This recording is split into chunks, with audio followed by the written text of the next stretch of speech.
Que a paz do Senhor esteja com todos vocês, meus queridos alunos, alunos do curso de Teologia do IBCamp. É uma alegria estar com vocês. Estamos aqui nos nossos últimos momentos, né?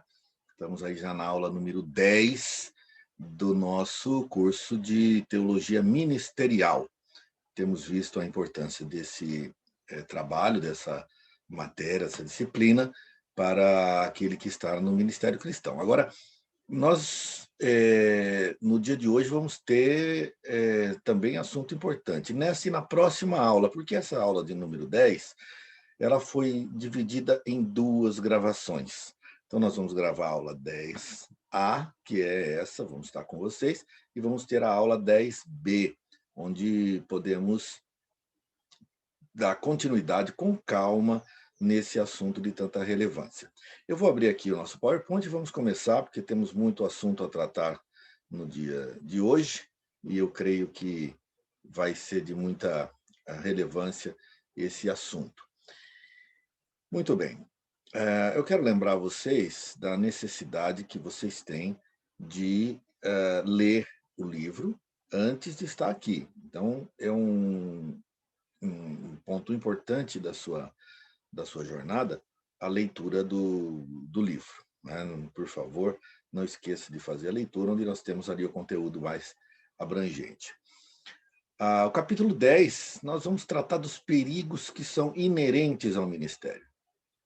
E por isso se torna tão importante nessa última lição, nesse último capítulo, você estar com toda a atenção naquilo que nós vamos tratar, para que você possa aproveitar ao máximo, e enquanto vamos aqui ministrando, você possa também lembrar de situações que você pode ter vivido ou presenciado.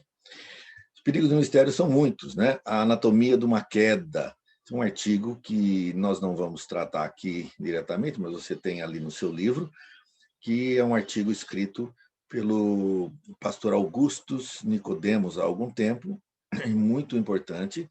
Ele trata da queda dos pastores e da facilidade como isso tem sido assimilado pelas igrejas, com uma propriedade muito grande e uma grande profundidade no modo como ele trata. Então, leia lá, nós não vamos falar aqui.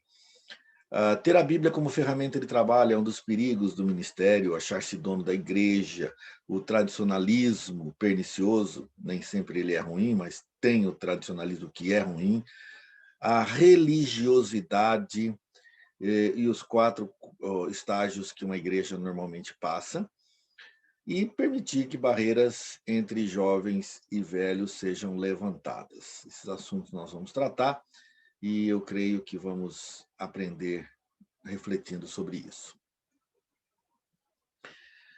Na segunda aula, vamos falar de não ouvir as três vozes, né? O orgulho pelo sucesso, a resistência na hora de parar, quando chega a hora de parar, o poder e o dinheiro, não ter a quem prestar contas, a famosa síndrome de burnout e a intransigência que muitas vezes afeta líderes religiosos com o passar do tempo.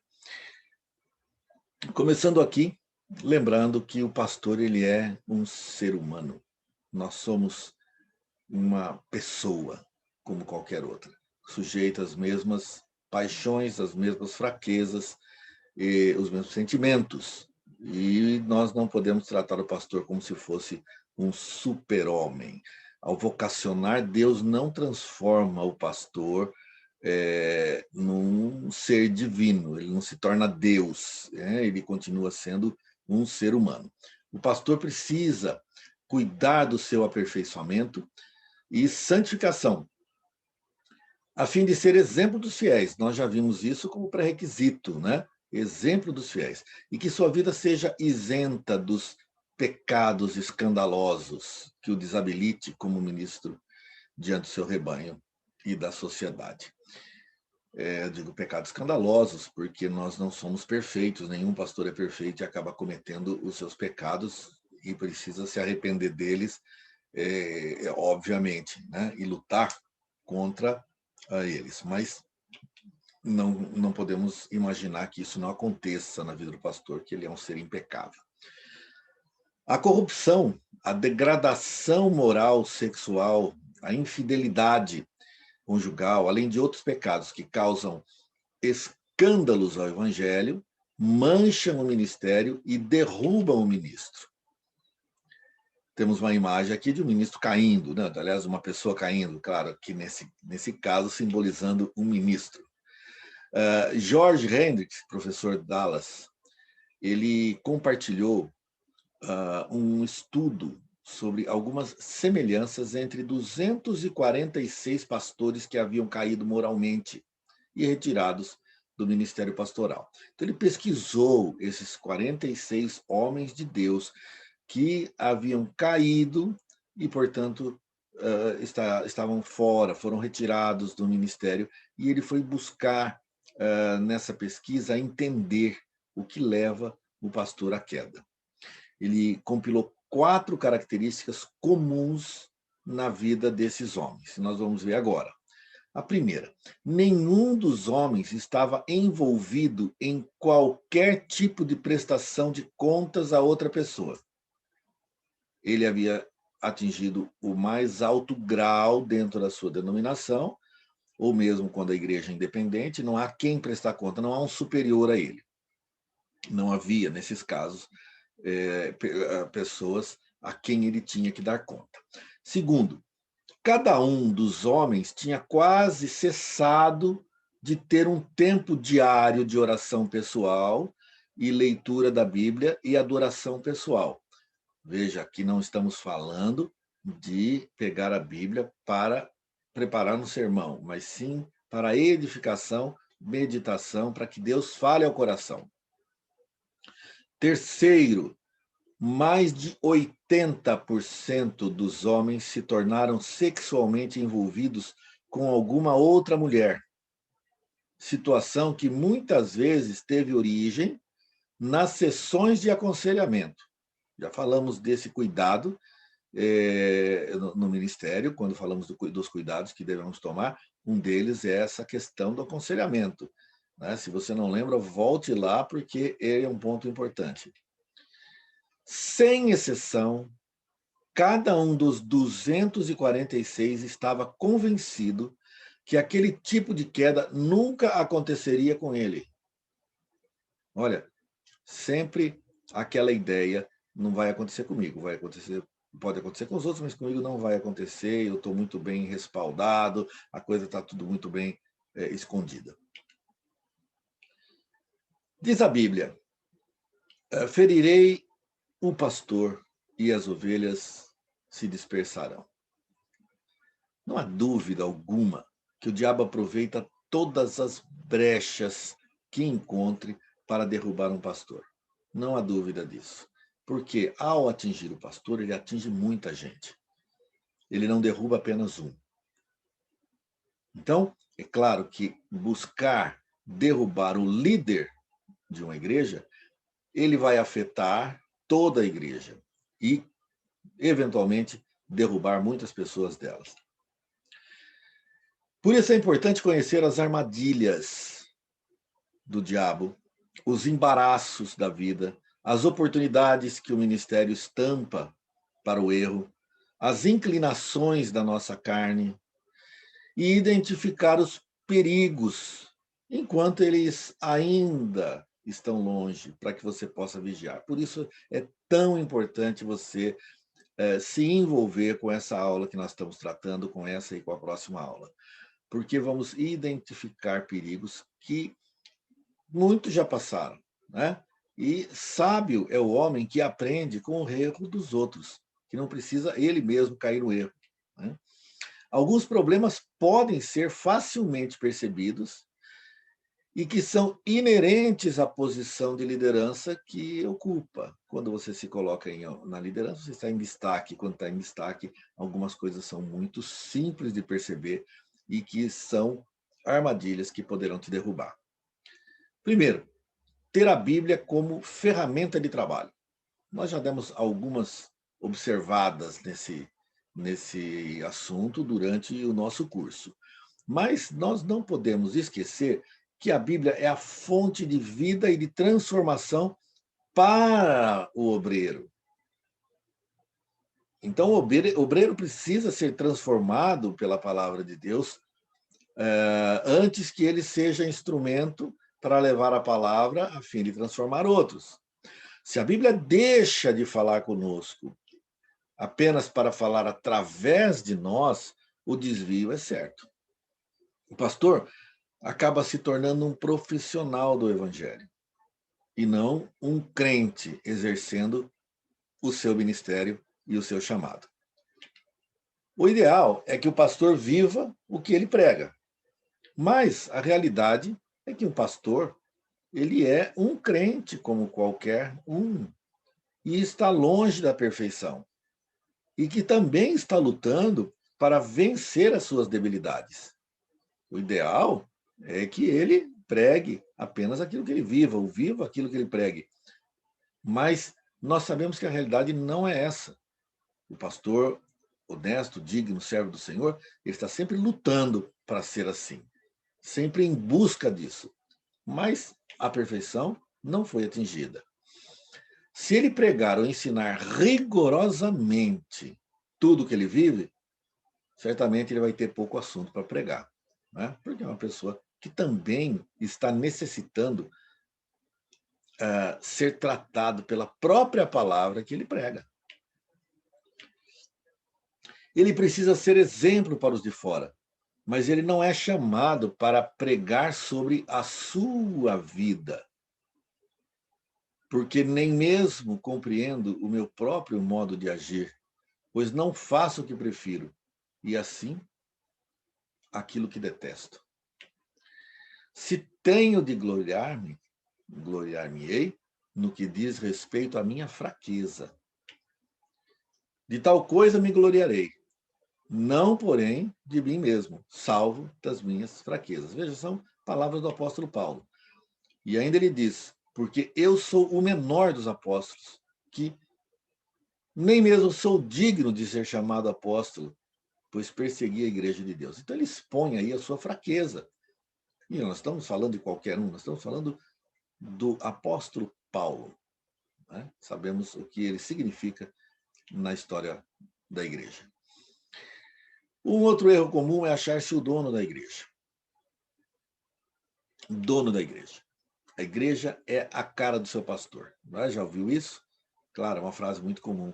A igreja é a cara do seu pastor. E é natural, pois quase sempre é dele que vem a filosofia de trabalho, a visão da igreja, as regras que conduzem a igreja, vem do seu pastor. Aliás, ele está ali exatamente para isso, né?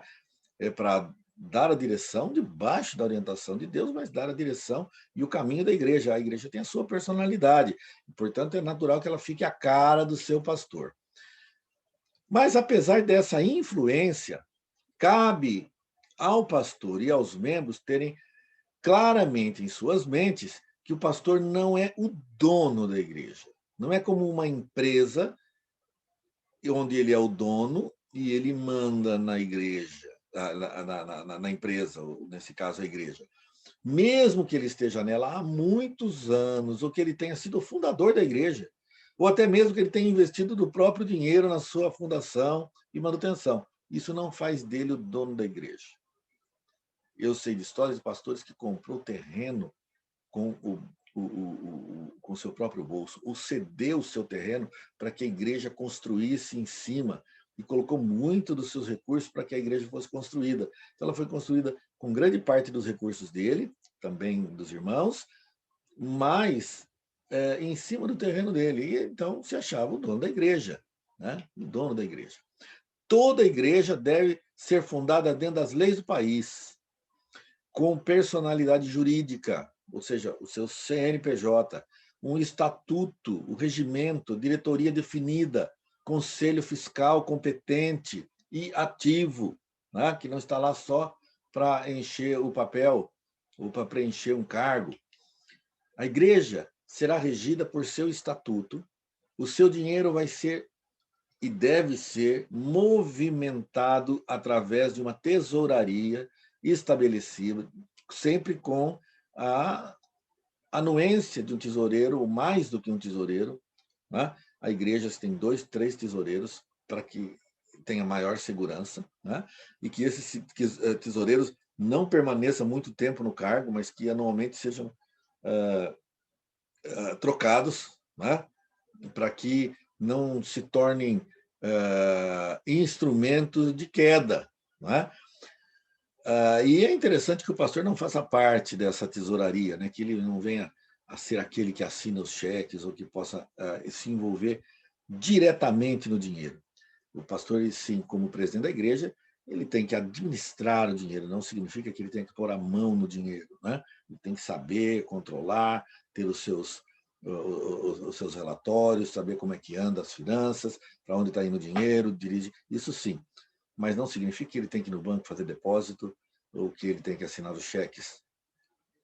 Todos os membros devem ser incentivados a conhecer o estatuto da igreja. Isso é segurança tanto para o pastor quanto para a igreja. O erro da dinastia. Quando falamos de dono da igreja, é comum também o pastor, por se achar o dono da igreja, também achar que, ao sair, ele tem que colocar o filho no lugar dele. Ou mesmo que não seja ao sair, né, mas que ele já coloque o filho, mesmo que o filho, às vezes, não tenha sido chamado por Deus para essa finalidade. Nada contra, se ele for o homem de Deus, o homem que Deus escolheu, tudo bem. Mas não deve ser uma regra que, por ser filho do pastor, ele será imediatamente o seu sucessor ou aquele que vai estar junto dele. Na ausência, morte ou aposentadoria do pastor, não significa que o seu filho ou a sua esposa deva assumir o seu lugar. Nesse caso, o estatuto deverá definir quem o substituirá, né? Às vezes a denominação é que determina quem vai ficar no lugar. Tem igrejas onde a própria igreja vai se reunir e decidir isso. Há pastor que, por convicção, funda a igreja, emprega seus próprios recursos, como nós já falamos, mas deverá ele, se ele fez isso, decidir se esse investimento será uma doação para a igreja ou será um empréstimo, e deixar isso documentado. Olha, eu estou emprestando dinheiro para a igreja, um dia a igreja vai devolver. Quando ela tiver em condições de devolver, eu estou fazendo um empréstimo, a situação vai ser essa, vai ser reajustado o dinheiro, não vai ser, ou eu vou doar, né?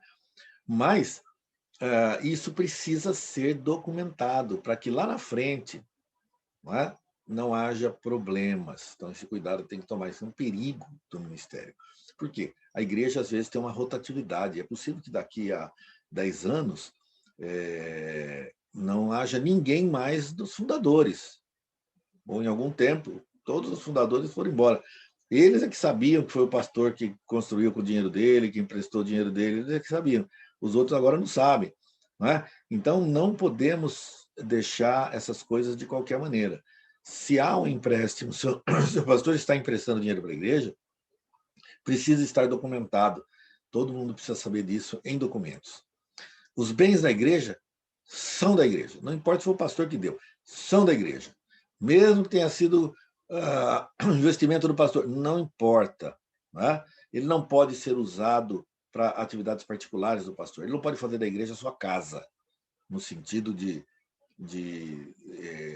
tomar conta dela, como se fosse o dono dela. Não. Por mais tempo que esteja na igreja, por mais que tenha investido nela, ou por mais que tenha feito, primeiro, a igreja é do Senhor. A igreja é de Deus. Segundo, a palavra de Deus deve ditar o comportamento. Olha como disse Paulo a Timóteo, para que, se eu tardar, fiques ciente de como deve proceder na casa de Deus, que é a igreja do Deus vivo, coluna e baluarte da verdade. Terceiro, Deus está atento ao comportamento do ministro. Olha, mas se aquele servo, sendo mau, disser consigo mesmo, meu senhor demora, e passar a espancar os seus companheiros e a comer e a beber com ébrios, virá o Senhor daquele servo em dia em que ele não espera, em hora em que ele não sabe, e castigá-lo-á, lançando-lhe a sorte com os hipócritas. Ali haverá choro e ranger de dentes. Veja que a situação ela é bastante séria, né? A situação é bastante séria. A igreja ela pertence ao Senhor, a igreja não é do pastor, o pastor não tem o direito de fazer o que quiser com ela, precisa tomar o cuidado e a segurança de não manter o dinheiro nas suas mãos e nem o controle geral de todas as coisas, porque a igreja é o corpo de Cristo. Né? A igreja é o corpo, mesmo a igreja local, ela é parte disso e precisa participar da administração da igreja. Outro perigo inerente ao ministério é o tradicionalismo pernicioso. Bem, o que nós chamamos disso? Por que esse título, tradicionalismo pernicioso? A tradição ela pode ser boa ou pode ser ruim. A tradição é só uma tradição. Né? Ela é uma tradição, algo que vem de muito tempo, algo que já foi feito lá no passado e continua sendo feito hoje. Um conceito antigo que permanece como conceito hoje. Isso é tradição. Né? Um procedimento, um ato, um ritual, é tradição. Não quer dizer que, por ser uma tradição, ela é ruim. Isso é coisa antiga. Não, as coisas antigas também são boas, há muitas coisas boas. Nós temos aqui o que chamamos de Antigo Testamento, onde lá nós vemos muitas tradições sendo mantidas. A própria Bíblia, que em muitos casos foi passado oralmente, né, de um para outro. Nós sabemos que Moisés ele não esteve presente durante a criação, mas ele, inspirado por Deus, ele usa as informações que ele tinha, de que foi passado de um para outro, a intervenção de Deus, e escreve. Não é? Tradição. A tradição da ceia do Senhor é uma tradição, não há dúvida que é uma ordenança do Senhor, mas é uma tradição da igreja. E tantas outras coisas nós mantemos como tradição e que não são problemas. Pelo contrário, elas ajudam a edificar a igreja, a sustentar a igreja, a dar segurança para a igreja. E vale a pena mantê-la. Mas a tradição sempre tem que ser avaliada. Né? A tradição ela pode não ser boa. E é isso que nós vamos falar aqui. Tradição é a passagem ou a comunicação de fatos, de lendas, ritos, uso ou costumes de geração para geração, utilizando esse passado na construção do presente. Essa tradição valoriza o que considera ser os acertos, como válidos ainda para o presente. Aquilo que foi bom no passado, a tradição considera que é bom no presente, por isso ela continua utilizando isso. A tradição familiar, por exemplo, ela é mantida através de histórias contadas para os filhos e netos. Uma tradição familiar. Né? Isso está errado? Não. Contando história, e muitas vezes algumas das coisas são mantidas, alguns dos rituais, dos procedimentos, de práticas, são mantidos. Às vezes você faz alguma coisa porque sua família sempre fez. Às vezes você nem sabe o motivo. Né? Mas se aquilo não é ruim, não prejudica, ótimo, não há problema.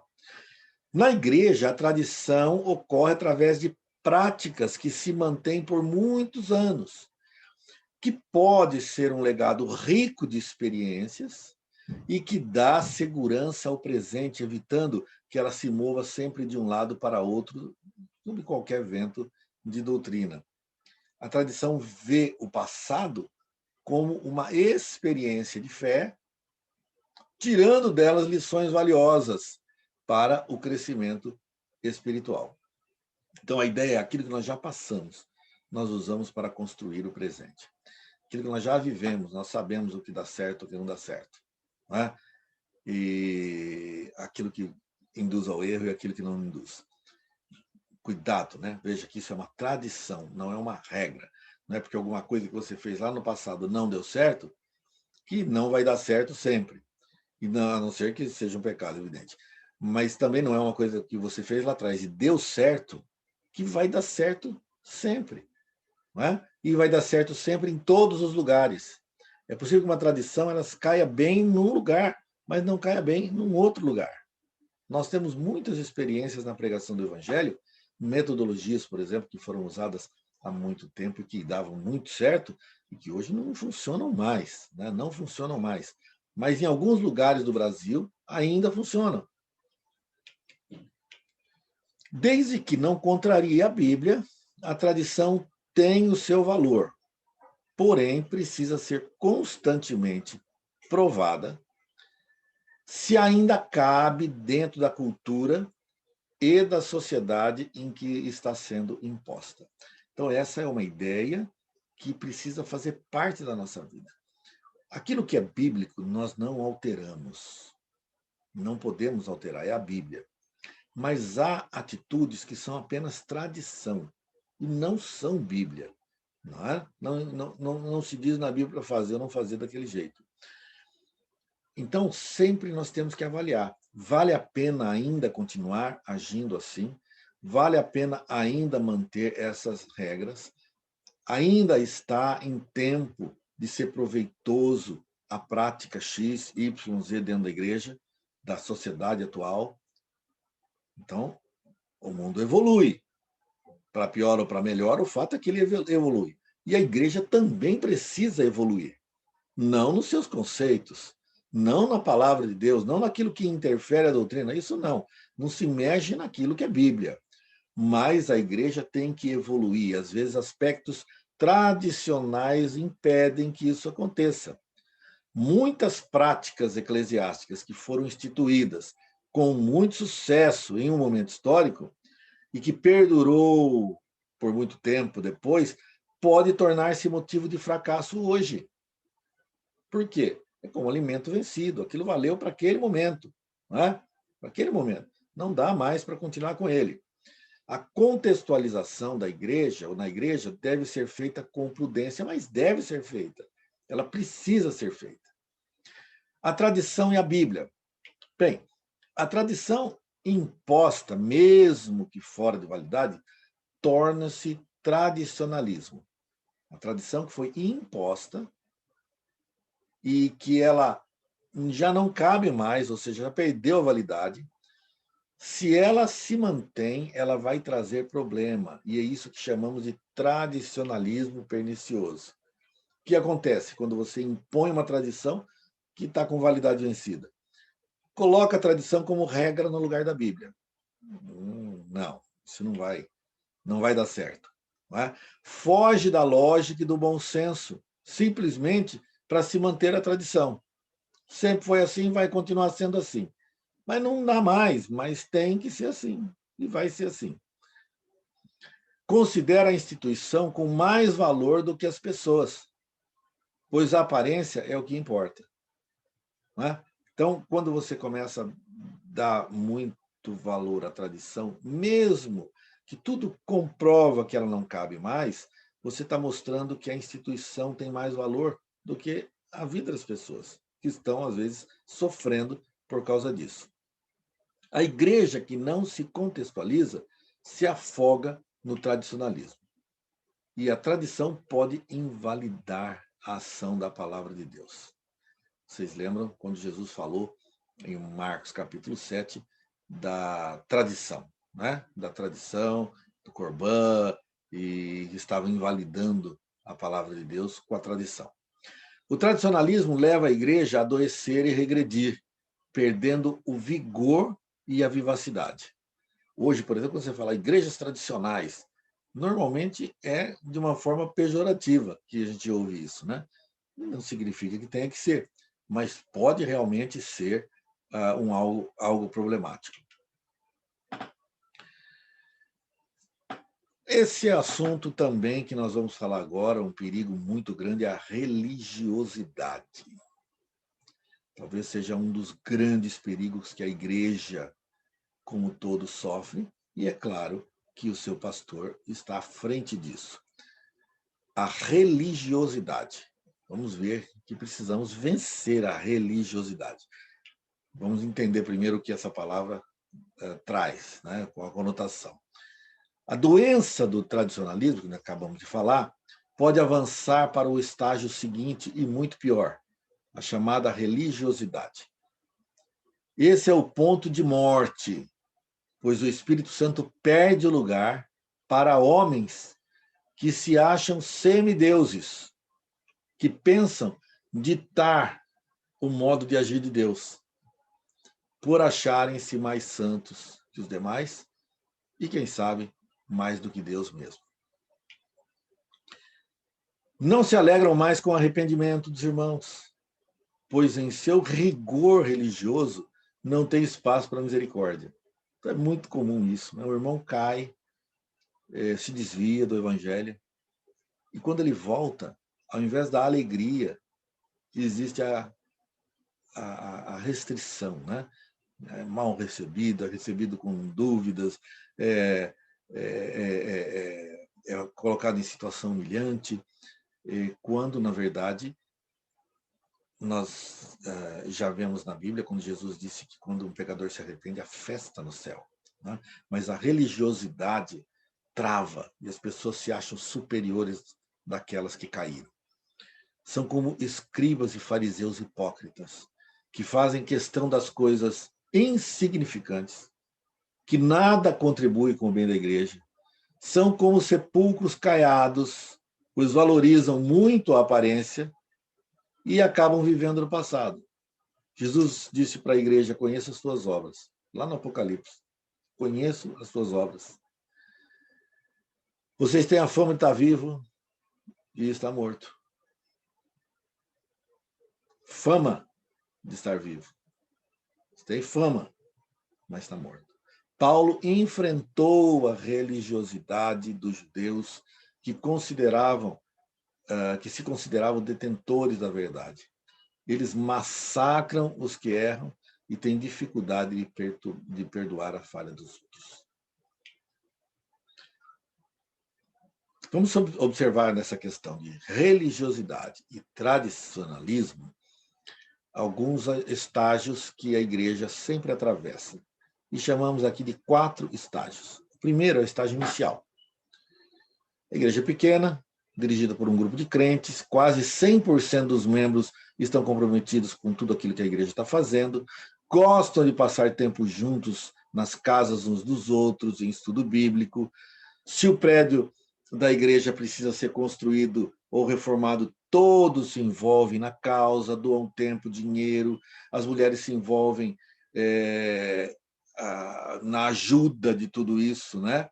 Parece que ninguém se cansa, está todo mundo trabalhando e ninguém desanima. Os problemas com o relacionamento entre os irmãos, eles praticamente não acontecem. Não existe, né? Porque está todo mundo muito ocupado, não tem tempo de ficar criando caso.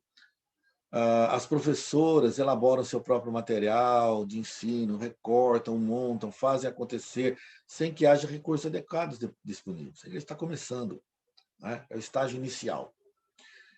Passa por esse estágio, vem o segundo, que chamamos de estágio estável. A igreja atingiu um bom nível de trabalho, por causa de seu tamanho, a arrecadação aumenta, já podem fazer algumas coisas que sonhavam. No entanto, o compromisso do grupo começa a cair e fica entre 50% e 70% das pessoas envolvidas. Já não é todo mundo que está envolvido. Ainda tem visão, ainda tem sonhos, mas a intensidade diminui. Já não há muito empenho, afinal, o dinheiro agora pode pagar profissionais para fazer aquilo que a gente tinha que fazer antes, né? Muitos pensam: eu já entrego meu dízimo mesmo, né? Já dou as ofertas, então eu não tenho obrigação de ficar lá dando o meu tempo. E também há mais pessoas que podem trabalhar, então não preciso trabalhar tanto como eu trabalhava antes. Eu já me esforcei demais e agora eu tenho direito ao descanso. Essas são as ideias que passam pela mente dos crentes e pelo comportamento deles no chamado segundo estágio, estágio estável. Temos o terceiro estágio, que é o estágio monumental, chamado monumental. O que é esse estágio? Ainda tem coisa para fazer na igreja? Tem, mas os membros começam a falar mais do que passou, mais do passado do que do futuro. Era assim. Né? Trabalham muito na manutenção da sua reputação e da sua fama. É isso, tem que manter a fama da igreja.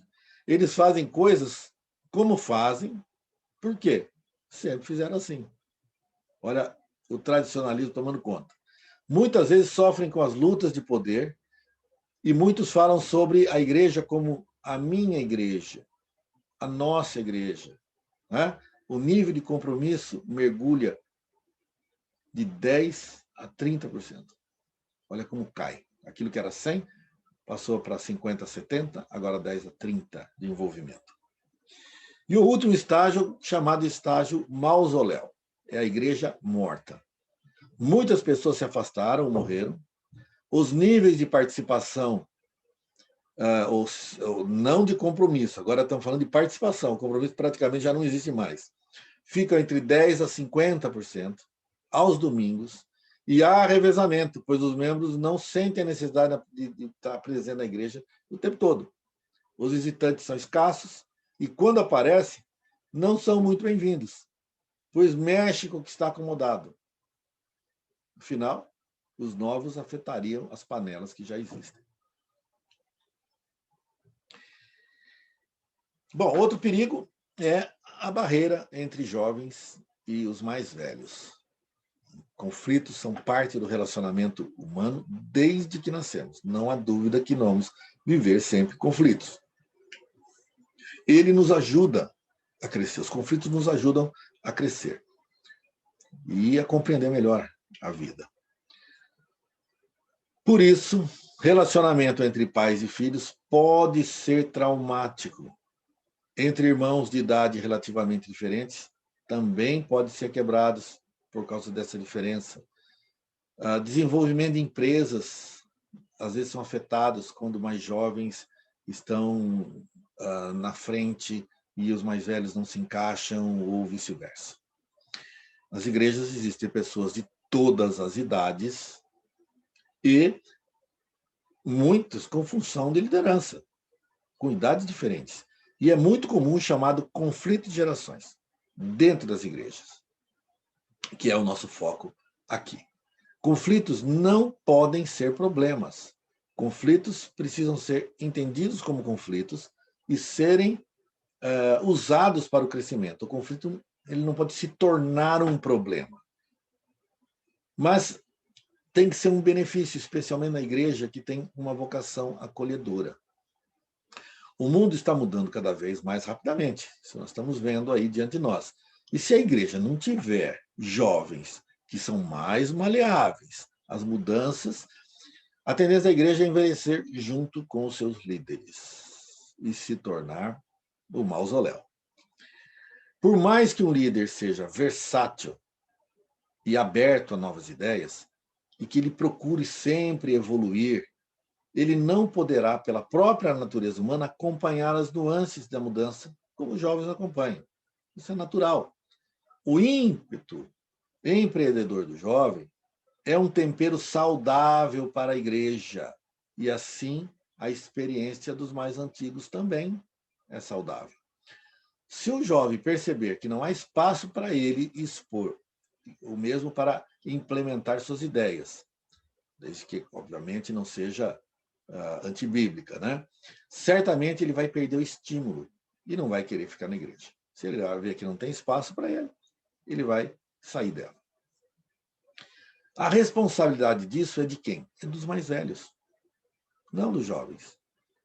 Cabe aos mais velhos compreenderem os mais jovens, acolhê-los e dar segurança de que terá da igreja o apoio para o desenvolvimento do seu ministério e de sua vida espiritual.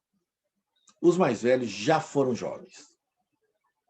Os mais jovens nunca foram velhos. Portanto, quem é que tem a obrigação de entender os mais jovens?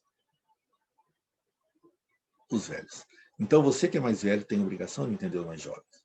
E não os mais jovens de entender os mais velhos, porque eles nunca foram velhos. Por isso, não podemos exigir que um jovem tenha a maturidade e o entendimento da vida como os velhos têm.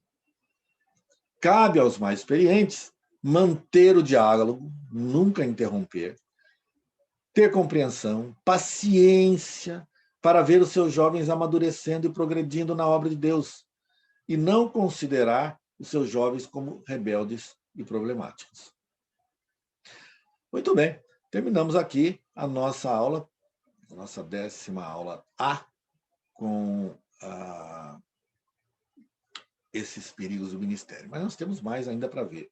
Né? Nós temos ainda os perigos do ministério na aula 10B. Então não perca, na próxima aula nós teremos a parte B e vamos tratar dos outros perigos. Não percam, tá? Leiam a lição no livro e voltem para estar conosco aqui. Deus abençoe vocês e até a próxima aula.